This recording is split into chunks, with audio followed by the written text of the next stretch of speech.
프로필 애니프사는 걸으라고 배웠죠? 그런데 여기 걸으면 안 되는 갓니프사가 있습니다. 이 남자는 10년 전 거지였습니다. 그런데 지금은 세계 1위 부자가 되었죠. 그가 선택한 방법은 단 하나, 게임하듯 세상을 조종하는 것. 인터넷에서 자수성가한 천재 하면 떠오르는 사람이 몇 명 있죠. 빌 게이츠, 스티브 잡스? 아니죠. 오늘 이야기할 주인공은 그 모든 천재들을 뛰어넘고 심지어 화성까지 정복하겠다고 선언한 사람입니다. 게임에 빠져 살던 어린 시절을 지나 전 재산을 날려도 돈이 없다가 아니라 현금 흐름이 안 좋다라고 말하는 남자. 전기차, 로켓, 뇌칩, AI까지 손대는 사업가이자 트위터를 인수하자마자 직원 절반을 잘라버린 사람. 그렇습니다. 오늘의 주인공은 일론 머스크입니다. 그런데 여러분, 머스크를 단순히 부자라고만 알고 있다면 오산입니다. 그는 천재 사업가이자 세계 1위 부자가 된 오타쿠, 그리고 현대판 아이언맨으로 불립니다. 그렇다면 그는 어떻게 세계 최고의 부자가 될 수 있었을까요? 왕따를 당하던 한 소년이 어떻게 화성 이주를 꿈꾸는 사람이 되었을까요? 그의 성공 비결을 하나씩 파헤쳐 보겠습니다. 일론 머스크는 어린 시절부터 남들과는 달랐습니다. 그의 머릿속에는 항상 상상력과 호기심이 가득했습니다. 하지만 세상은 그런 아이를 따뜻하게 받아주지 않았습니다. 1980년대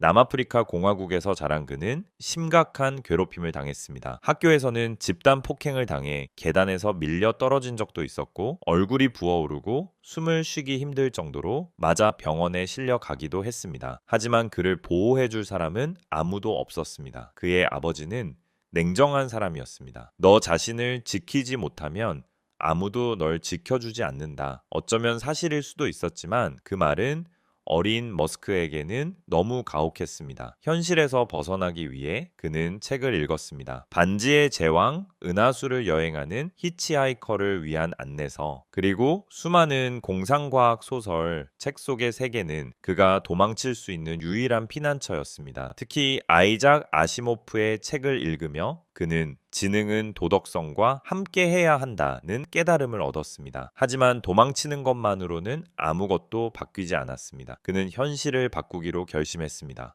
12살이 되던 해 그는 독학으로 프로그래밍을 배웠습니다. 1984년 자신이 만든 게임을 팔아 처음으로 $500를 벌었습니다. 그때부터 돈을 버는 재미를 깨닫기 시작했습니다. 그러나 그것만으로는 충분하지 않았습니다. 당시 남아프리카 공화국은 아파르트 헤이트, 인종차별 정책으로 인해 사회적으로 불안정한 상태였습니다. 머스크는 이곳을 떠나야만 했습니다. 그는 어린 나이에 결심했습니다. 미국이야말로 내가 가야 할 곳이다. 거기서라면 내가 하고 싶은 일을 마음껏 할 수 있을 거야. 하지만 문제는 아버지였습니다. 아버지는 그의 미국행을 완강히 반대했습니다. 그래서 그는 우회로를 찾았습니다. 어머니가 캐나다 국적을 가지고 있었기 때문에 먼저 캐나다로 가기로 했습니다. 그는 17살이 되자마자 혼자서 캐나다로 떠났습니다. 아무런 연고도 돈도 없이 하지만 현실은 기대와 달랐습니다. 캐나다에 도착했지만 아는 사람도 없었고 가진 돈도 없었습니다. 그는 한 달간 여기저기 떠돌며 생계를 유지해야 했습니다. 보일러 청소부, 농장 노동자, 톱밥 공장 근로자 할 수 있는 일은 무엇이든 해야만 했습니다. 낯선 땅에서의 삶은 쉽지 않았습니다. 하지만 그는 포기하지 않았습니다. 이곳에서 버티기만 하면 언젠가 미국으로 갈 수 있을 거라는 확신이 있었습니다. 몇 년 동안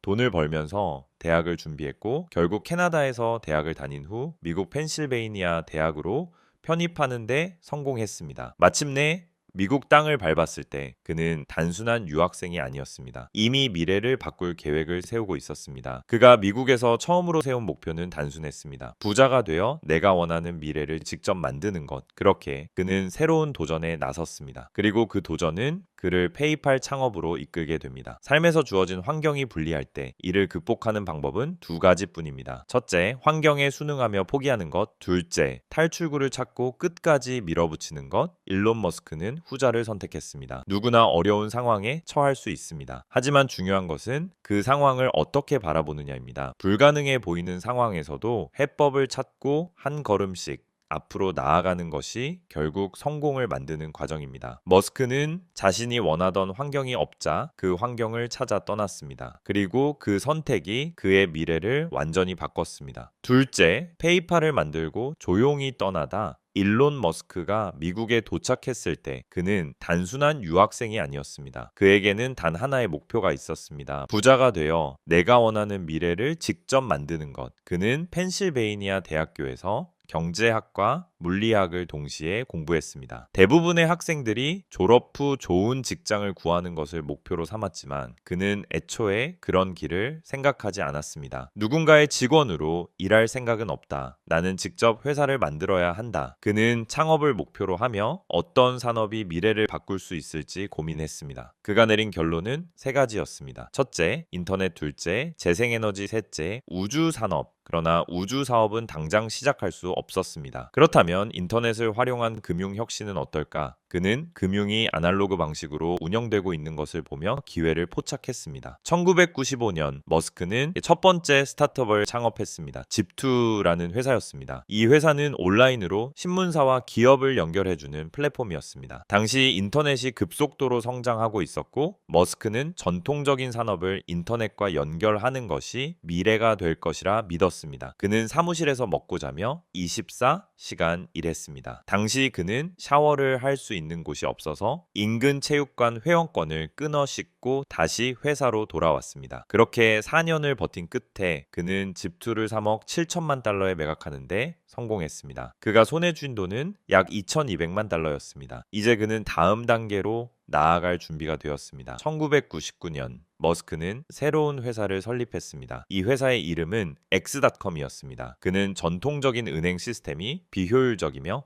인터넷을 통해 금융을 더 빠르고 편리하게 만들 수 있다고 확신했습니다. 그러나 문제는 사람들이 온라인에서 돈을 주고받는 것에 대한 불신이었습니다. 당시에는 온라인 결제 시스템이 거의 존재하지 않았고 대부분의 사람들은 신용카드를 직접 사용하거나 수표를 이용했습니다. 그는 X.com을 통해 이 문제를 해결하려 했습니다. X.com은 사용자가 이메일을 통해 돈을 송금할 수 있도록 설계되었습니다. 이 개념은 혁신적이었지만 동시에 위험 요소도 많았습니다. 당시 X.com과 유사한 개념의 또 다른 회사가 있었습니다. 바로 피터 틸과 맥스 레부친이 창업한 컴피니티라는 회사였습니다. 컴피니티는 X.com과 유사한 방식으로 온라인 결제를 제공하고 있었습니다. 두 회사는 치열하게 경쟁했고 결국 머스크는 컴피니티와 합병을 결정했습니다. 이 합병을 통해 탄생한 회사가 바로 페이팔이었습니다. 페이팔은 빠르게 성장하며 인터넷 결제 시장을 장악하기 시작했습니다. 이베이, 아마존, 그리고 수많은 온라인 쇼핑몰에서 페이팔을 도입했고 사용자 수가 급증하면서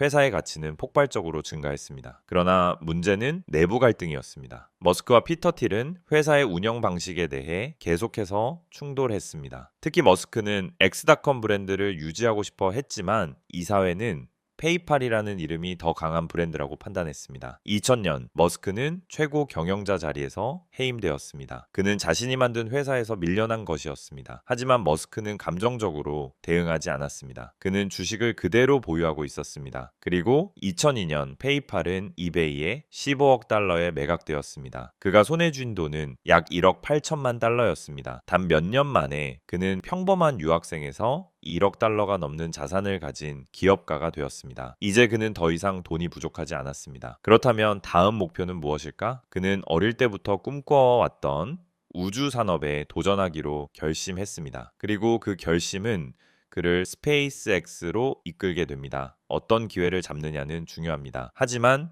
더 중요한 것은 기회를 잡은 후 어떻게 활용하느냐입니다. 일론 머스크는 페이팔에서 쫓겨났지만 그는 감정적으로 대응하지 않았습니다. 오히려 더 큰 기회를 보기 위해 주식을 보유하고 있었습니다. 많은 사람들이 한 번의 성공에 안주합니다. 하지만 머스크는 첫 번째 성공을 더 큰 도전을 위한 발판으로 삼았습니다. 그는 단순히 돈을 벌기 위해 창업한 것이 아니라 자신이 정말로 원하는 미래를 만들기 위해 창업을 했습니다. 페이팔에서 성공한 후 그는 다음 목표를 향해 곧바로 움직였습니다. 그리고 그 도전은 그를 로켓 산업으로 이끌었습니다. 셋째, 전 재산을 날린 미친 도박, 스페이스 X 창립. 일론 머스크는 1억 8천만 달러를 손에 쥐고도 쉬지 않았습니다. 대부분의 사람이라면 이 정도 돈을 벌고 은퇴를 고민했겠지만 그의 목표는 단순한 부자가 되는 것이 아니었습니다. 그는 어릴 때부터 우주에 대한 꿈을 가지고 있었습니다. 그 꿈은 단순한 상상이 아니라 현실로 만들 수 있는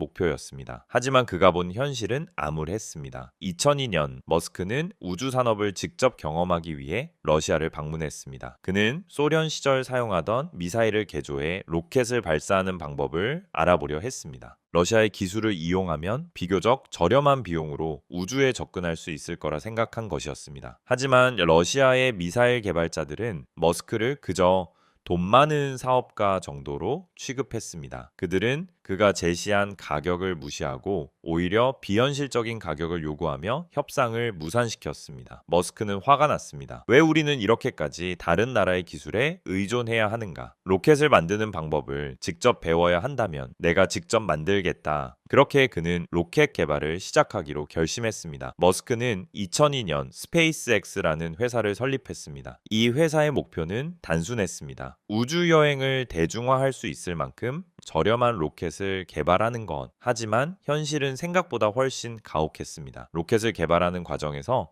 그는 수없이 많은 기술적 난관에 부딪혔습니다. 로켓 한 대를 발사하는 비용은 어마어마했으며 조금만 실수가 있어도 모든 것이 날아가는 사업이었습니다. 2006년 스페이스X는 첫 번째 로켓인 펠컨 1호를 발사했습니다. 하지만 결과는 실패로 끝났습니다. 2007년 다시 한번 발사에 도전했지만 또다시 폭발하고 말았습니다. 2008년 세 번째 로켓 발사도 시도했지만 이번에도 끝내 궤도에 도달하지 못했습니다. 세 번의 연속 실패는 머스크에게도 큰 타격이었습니다. 그는 거의 모든 자산을 스페이스X에 쏟아붓고 있었습니다. 그가 페이팔을 팔아 벌어들인 돈은 빠르게 사라졌습니다. 테슬라 또한 자금난에 시달리고 있었습니다. 그는 벤처 캐피털과 투자자들에게 손을 벌렸지만 대부분의 사람들은 로켓 사업이 너무 위험하다며 거절했습니다. 2008년 말 머스크는 모든 것을 잃을 위기에 처했습니다. 그가 할 수 있는 마지막 도박은 네 번째 발사였습니다. 하지만 자금은 바닥났고 실패하면 스페이스X는 완전히 문을 닫아야 하는 상황이었습니다. 그러나 그는 멈추지 않았습니다. 그는 끝까지 밀어붙였습니다. 마침내 2008년 9월 28일 네 번째 로켓 발사가 진행되었습니다. 모든 것이 긴장 속에서 진행되었고 이번에는 기적이 일어났습니다. 펠컨 1호는 성공적으로 궤도에 도달했습니다. 머스크는 벽에 기대어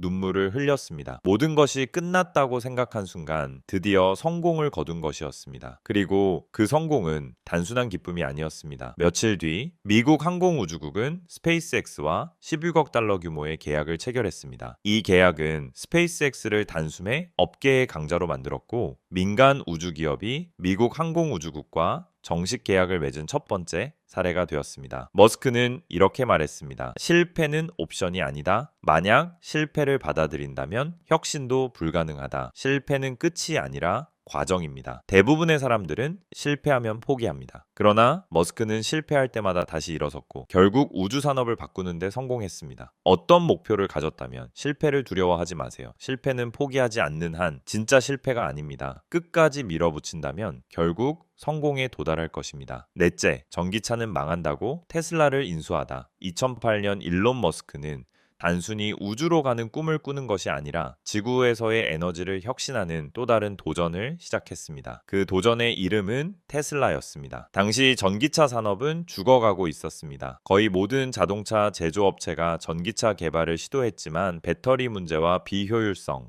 높은 가격으로 인해 대부분 실패로 끝났습니다. 실제로 미국의 제너럴 모터스조차도 한때 전기차를 개발하다가 프로젝트를 포기한 적이 있었습니다. 전기차는 답이 없다. 소비자들은 전기차를 원하지 않는다. 배터리 기술이 너무 떨어져서 주행거리가 너무 짧다. 이것이 자동차 업계의 공통된 인식이었습니다. 그러나 머스크는 다르게 생각했습니다. 그는 에너지는 결국 지속 가능해야 한다고 믿었고 내연기관 자동차의 시대는 반드시 끝날 것이라 확신했습니다. 그는 테슬라라는 작은 스타트업에 투자하면서 전기차가 대중화될 수 있는 기술적 가능성이 있다고 판단했습니다. 테슬라는 2003년 마틴 에버하드와 마크 타페닝이라는 두 엔지니어가 설립한 스타트업이었습니다. 이들은 전기차를 기존 자동차보다 더 빠르고 효율적으로 만들려는 목표를 가지고 있었습니다. 하지만 자금이 부족했고 기술 개발에도 어려움을 겪고 있었습니다. 머스크는 2004년 테슬라의 초기 투자자로 합류했습니다. 그는 650만 달러를 투자하며 회사의 최대 주주가 되었고 이후 점점 더 경영에 깊숙이 개입하기 시작했습니다. 그러나 현실은 예상보다 훨씬 더 험난했습니다. 첫 번째 모델 테슬라 로드스터의 출시가 계속 지연되었고 배터리 문제로 인해 주행거리가 기대만큼 나오지 않았습니다. 생산 비용이 너무 높았고 주문이 들어와도 차를 제대로 만들 수 없었습니다. 투자자들은 테슬라를 포기하려 했고 심지어 테슬라 내부에서도 머스크의 비전을 의심하는 사람들이 생겼습니다. 2008년이 되자 테슬라는 거의 파산 상태에 놓였습니다. 스페이스X가 3번의 로켓 발사에 실패하며 머스크의 재산도 바닥을 드러내고 있었기 때문에 테슬라를 구할 돈도 없는 상황이었습니다. 그러나 그는 포기하지 않았습니다. 그는 마지막으로 남은 자금을 모두 끌어모아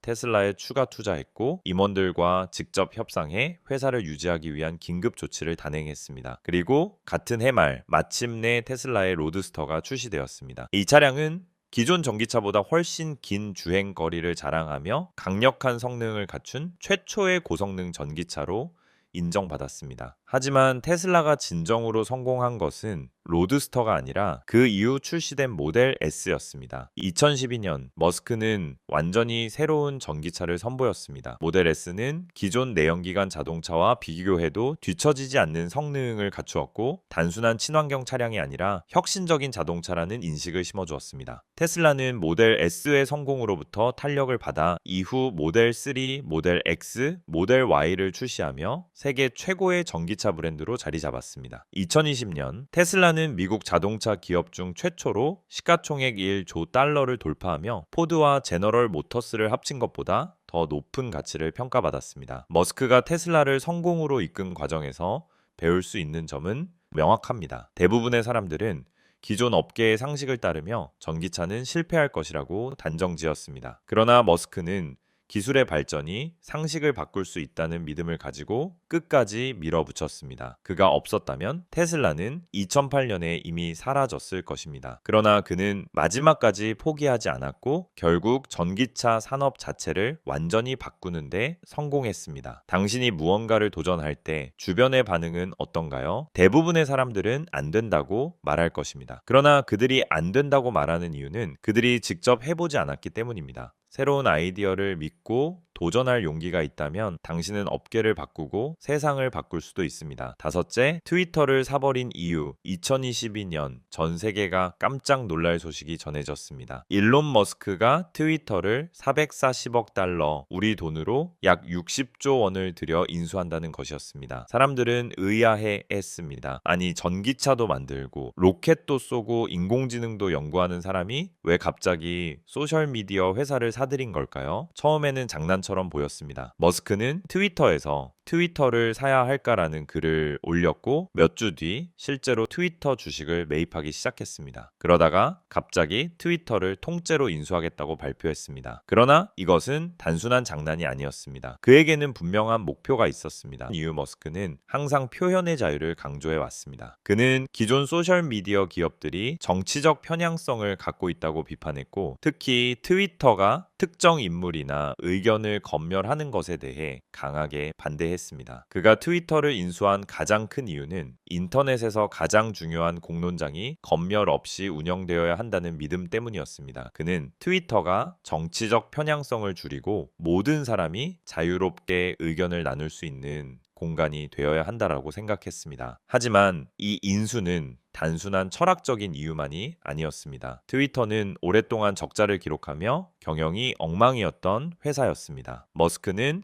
트위터의 운영 방식이 비효율적이라고 판단했고 그것을 자신만의 방식으로 개혁하려 했습니다. 트위터를 인수한 머스크는 첫날부터 강력한 결정을 내렸습니다. 회사의 직원 절반을 해고한 것입니다. 심지어 일부 직원들은 사무실에 출근하려 했는데 사원증이 정지되어 있어 출입도 하지 못했습니다. 사람들은 충격을 받았습니다. 어떻게 이렇게 가혹한 결정을 내릴 수 있지? 그러나 머스크는 이렇게 말했습니다. 회사에 불필요한 직원이 많으면 조직이 비효율적으로 운영된다. 우리는 빠르게 움직여야 한다. 그는 트위터가 너무 많은 인력을 보유하고 있었고 그들이 생산적인 일을 하지 않는다고 판단했습니다. 트위터는 이미 수익성이 낮은 회사였고 그가 원했던 것은 빠른 개혁이었습니다. 그는 트위터의 내부 프로세스를 뜯어 고치고 광고 수익 모델을 재설계하며 구독 기반의 새로운 수익 모델을 도입했습니다. 특히 트위터 블루라는 유료 구독 서비스를 도입해 사용자들에게 더 많은 기능을 제공하는 동시에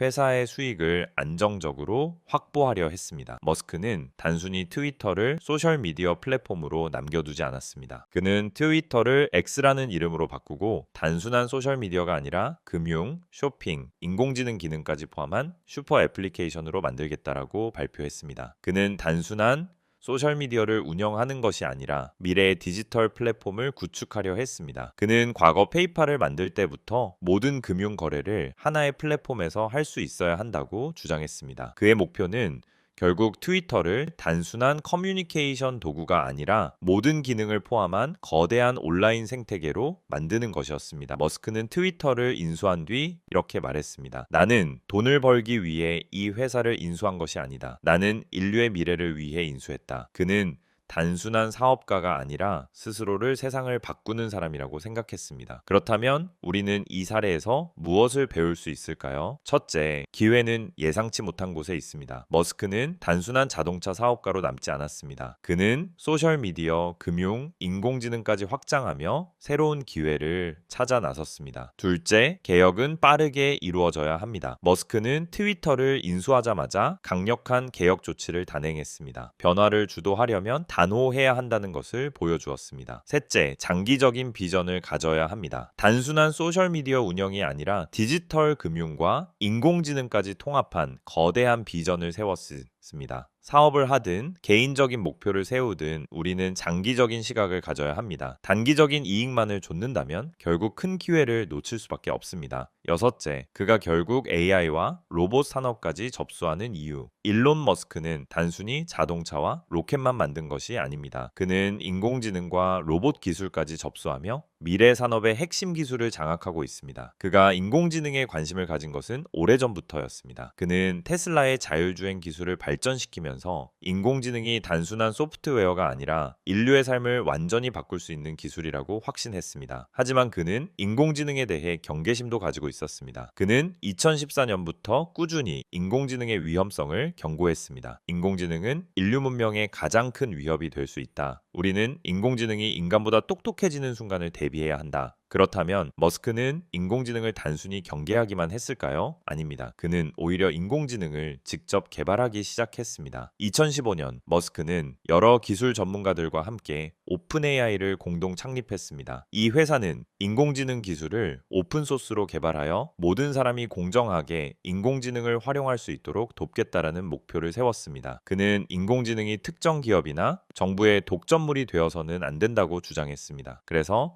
오픈AI는 비영리 기관으로 운영되며 누구나 인공지능 기술을 연구하고 활용할 수 있도록 하는 방향을 선택했습니다. 하지만 시간이 지나면서 오픈AI는 변해갔습니다. 머스크는 오픈AI가 점점 상업적인 방향으로 가고 있다고 판단했고 결국 2018년 오픈AI와 결별하게 됩니다. 머스크가 떠난 뒤 오픈AI는 마이크로소프트의 거액 투자를 받았고 결국 인공지능 연구를 독점하는 기업으로 변했습니다. 이것이 바로 현재 챗GPT를 만든 오픈AI의 모습입니다. 머스크는 이 상황을 보고 크게 실망했습니다. 그는 오픈AI가 본래 목표를 잃고 인공지능 기술을 특정 기업이 독점하려는 방향으로 가고 있다고 생각했습니다. 그래서 그는 새로운 인공지능 회사를 설립하기로 결심합니다. 2023년 머스크는 xAI라는 새로운 인공지능 회사를 설립했습니다. 그는 인공지능을 인간 친화적인 방향으로 발전시키겠다라고 선언했습니다. 그가 목표로 하는 것은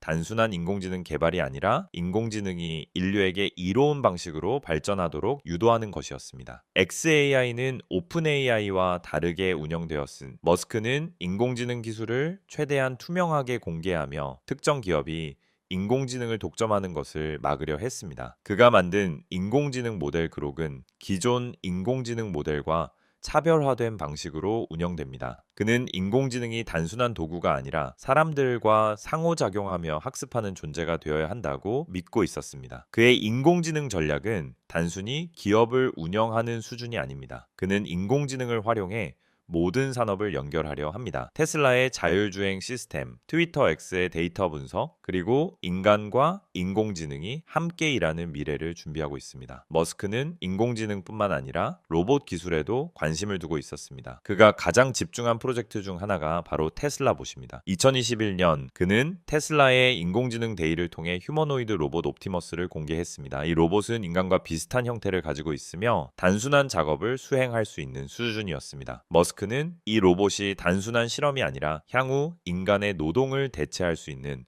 중요한 기술이 될 것이라고 확신했습니다. 그는 이렇게 말했습니다. 미래에는 인간이 육체적인 노동을 하지 않아도 될 것이다. 로봇이 모든 단순 작업을 수행하는 시대가 올 것이다. 그가 생각하는 미래는 단순한 전기차나 로켓이 아닙니다. 그는 인공지능과 로봇을 활용해 사람들이 더 창의적인 일에 집중할 수 있도록 만드는 것을 목표로 합니다. 그렇다면 우리는 머스크의 인공지능 전략에서 무엇을 배울 수 있을까요? 첫째, 기술의 발전을 두려워하기보다는 적극적으로 활용해야 합니다. 머스크는 인공지능의 위험성을 경고하면서도 오히려 직접 인공지능을 개발하며 새로운 기회를 만들어가고 있습니다. 둘째, 독점에 반대해야 합니다. 그는 오픈 AI가 기업화되는 것을 보고 새로운 회사를 설립했습니다. 인공지능이 특정 기업의 소유물이 되는 것이 아니라 모든 사람들이 사용할 수 있어야 한다는 신념을 가지고 있습니다. 셋째, 변화를 주도하는 사람이 되어야 합니다. 그는 단순히 기존의 산업을 따라가는 것이 아니라 스스로 새로운 시장을 개척하고 있습니다. 기술의 발전은 멈추지 않습니다. 중요한 것은 그 변화를 우리가 어떻게 받아들이고 활용할 것인지에 달려 있습니다. 일곱째, 미래를 지배하는 자, 화성으로 가다. 일론 머스크는 단순한 기업가가 아닙니다. 그는 자동차, 로켓,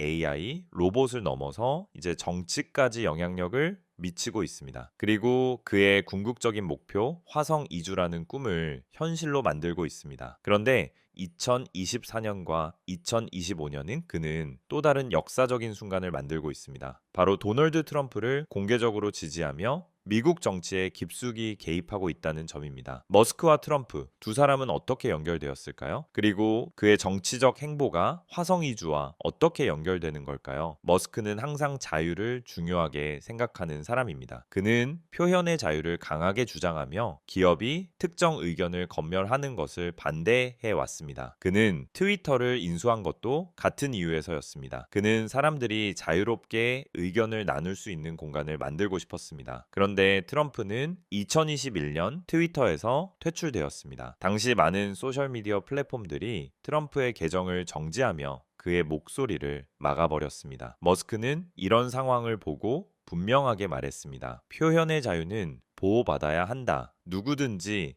자신의 의견을 말할 권리가 있다. 2023년 머스크는 트위터를 X로 개편하면서 트럼프의 계정을 복구시켰습니다. 그리고 2024년 대선이 다가오면서 머스크는 점점 더 트럼프와 가까워졌습니다. 그는 바이든 정부의 정책에 대해 비판적인 입장을 보이며 트럼프의 경제 정책이 기업과 혁신을 촉진하는데 더 유리하다고 생각했습니다. 그는 정부의 규제가 너무 많아지면 기업이 성장할 수 없다고 주장하며 트럼프의 감세 정책과 자유시장 경제를 지지했습니다. 결국 머스크는 2024년 대선에서 트럼프를 공개적으로 지지하며 정치적으로도 강력한 영향력을 행사하기 시작했습니다. 그렇다면 그의 정치적 행보가 화성 이주와 어떻게 연결될까요? 머스크의 최종 목표는 단순히 부자가 되는 것이 아닙니다. 그는 인간이 다행성 거주 종족이 되어야 한다고 믿고 있습니다. 그가 만든 스페이스X는 단순한 로켓 개발 회사가 아니라 진짜로 인간을 화성에 보내기 위해 설립된 기업입니다. 2023년 스페이스X는 스타쉽이라는 초대형 로켓을 개발하며 인류가 다른 행성으로 이동할 수 있는 현실적인 기술을 만들어냈습니다. 이전까지는 나사만이 우주 탐사 기술을 가지고 있었지만 이제는 민간 기업이 자체적으로 화성 탐사선을 만들고 있는 것입니다. 머스크는 2026년까지 화성에 무인 탐사선을 보내고 2030년대에는 본격적인 화성 이주 계획을 실행하겠다라고 발표했습니다. 그러나 이러한 프로젝트를 진행하기 위해서는 정부의 협력과 막대한 재정 재정 지원이 필요합니다. 트럼프는 재임 시절 나사와 스페이스X의 협력을 적극적으로 지지했습니다. 그는 아르테미스 프로그램을 통해 미국이 다시 달과 화성 탐사 주도권을 가져야 한다고 선언했습니다. 머스크는 트럼프가 다시 대통령이 된다면 정부 차원에서 더 많은 지원을 받을 수 있을 것이라고 판단했습니다. 그는 정부의 관료주의적인 규제보다 더 혁신적인 방식으로 우주 산업을 키우고 싶었고, 트럼프는 그에게 있어 가장 적절한 정치적 파트너가 되었습니다. 결국 2024년 대선에서 머스크는 트럼프의 승리를 돕기 위해 직간접적으로 지원을 아끼지 않았습니다. 그의 미디어 영향력, 자금력, 그리고 대중적인 인지도를 활용하여 트럼프의 당선을 위해 움직였습니다. 그렇다면 우리는 여기서 무엇을 배울 수 있을까요? 첫째, 강력한 네트워크가 필요합니다. 머스크는 단순한 사업가가 아니라 정치적으로도 막대한 영향력을 행사하며 자신의 목표를 이루고 있습니다. 둘째, 비전이 중요합니다. 그의 목표는 단순한 부의 축적이 아니라 인류의 생존을 위한 계획까지 포함되어 있습니다. 사람들은 단순한 사업가보다 더 큰 비전을 가진 리더를 따르게 되어 있습니다. 셋째, 행동력이 필요합니다. 그는 트럼프와의 관계를 활용해 자신의 우주 탐사 프로젝트를 현실로 만들고 있습니다. 지금까지 일론 머스크의 일대기를 살펴봤습니다. 그는 단순한 기업가가 아니라 세상을 바꾸는 게임 체인저였습니다. 그가 목표한 것들은 불가능해 보였지만 그는 끝까지 밀어붙였고 결국 현실로 만들었습니다. 그렇다면 당신은 어떤 목표를 가지고 있습니까? 당신도 새로운 시대를 만들어갈 수 있습니다. 미래를 바꾸는 것은 바로 지금 행동하는 사람들입니다. 그리고 그 미래는 당신의 손에 달려 있습니다.